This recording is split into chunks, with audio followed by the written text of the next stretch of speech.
Well, good day folks, welcome back to the FIREWOOD channel. Brad here. It's been a long time. How long has it been? 3 months I guess since I put the last video out. Correct me on that, maybe even longer. So for all you guys that are still watching my channel and still sticking with the game, much appreciated. For all you newcomers, well, I'm Brad, and I do firewood around my property, and I have loads of logs that come in, cut, split, and I sell. So it's a small time hobby slash business that sort of can get out of hand at times, but you know, having fun doing it, and this is where we're at. So yeah, so I'm back. I was up in the great white north of Canada, the Arctic. I was up there for a few months with my primary job, so that was an experience to come back to warmth, and you know, you can come out with a sweater on. It's quite different than minus 50 to 60 degrees Celsius. That was the average temperature there, so it's I guess we all take things for granted at times, right? Anyways, appreciate it. Stay tuned. I'm gonna get this tree on the ground.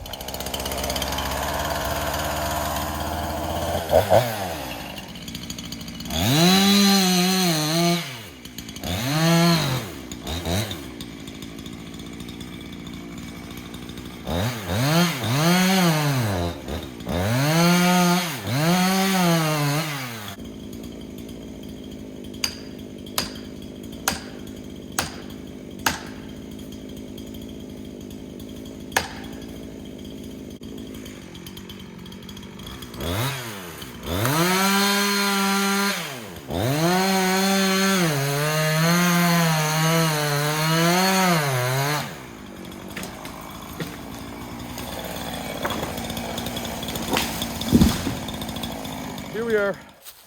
I think my other camera, I forgot to press play the actual cutting of the tree.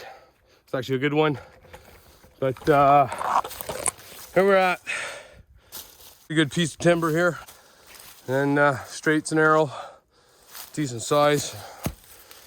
So we'll get this bucked up like I did this year, and we'll get this loaded up in ATV and brought down to where the Eastonmade is.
we just had some bad luck here. So the hydraulic cooler blew on this machine. It's a Eastonmade 1222, and hit me all of a sudden. I didn't get the whole thing on video, but here we are trying to remedy this situation and see where it goes from there. End result is that the fluid will start coming out of the fins. Not sure why, but as you carry on here, we'll sort this all out, and I'll give you the reason why at the end.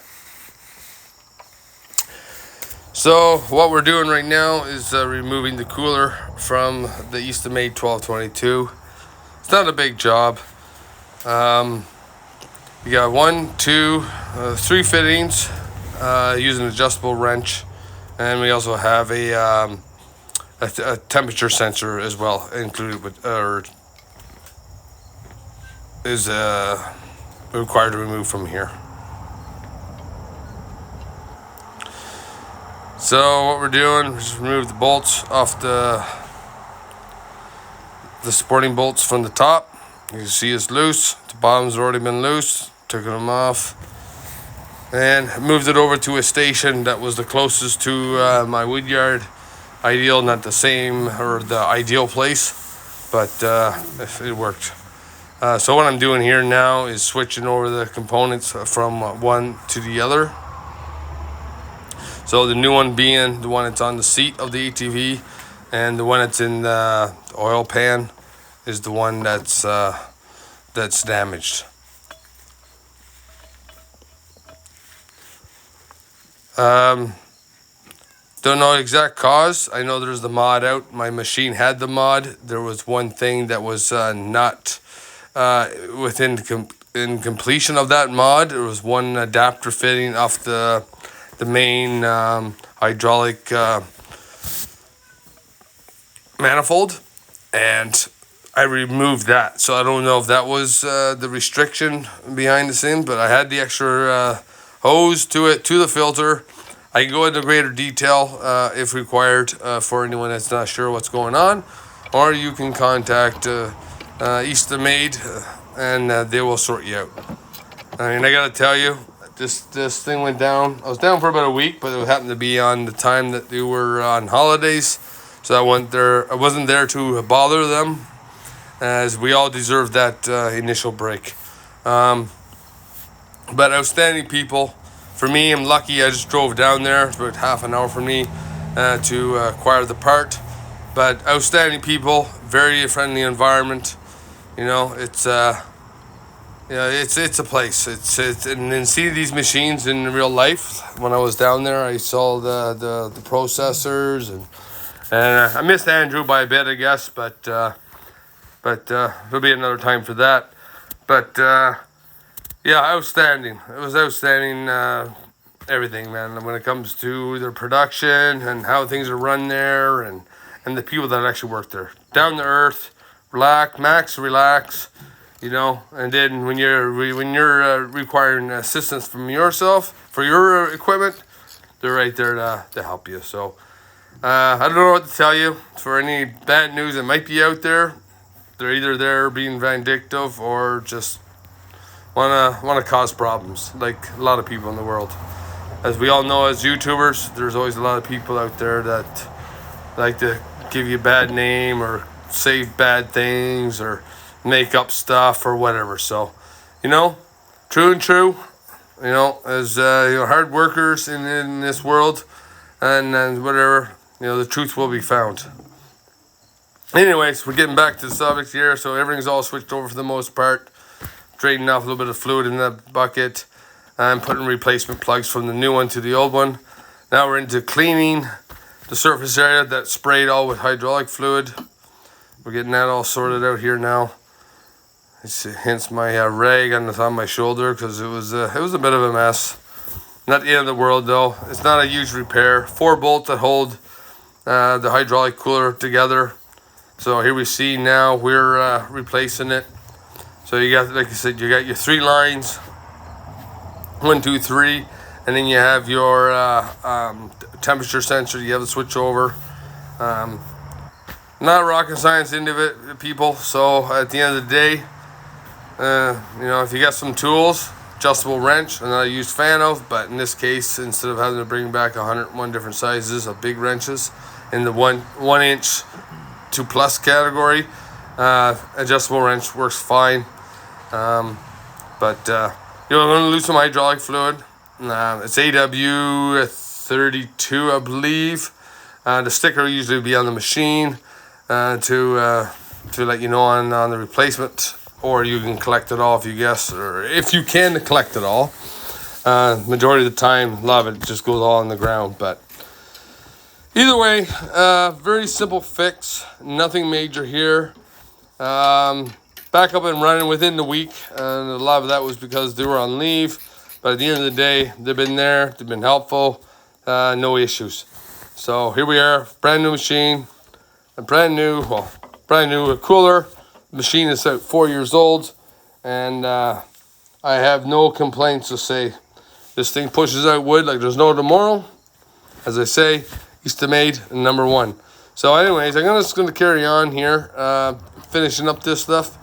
And more details will come out about this. I didn't finish out the video with the finished pot, or the finished with it running again, but that'll come up on the next video or two. Well, you'll see it, and I am confident that this thing is ready to rock and roll. Commercial grade, #1, and we'll see you back on the next video. So this is just me getting back into the loop of things. I apologize that I've been away for so long, but here I am. Had some malfunctions that happened. Not a big issue, and we're back up and running Savage style, and more beautiful things to come. Stay tuned, and you'll see on the next video. Cheers to all my friends in the wood world and everyone else that wants to get into this. Love you all. Take care. Cheers.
Mm-hmm.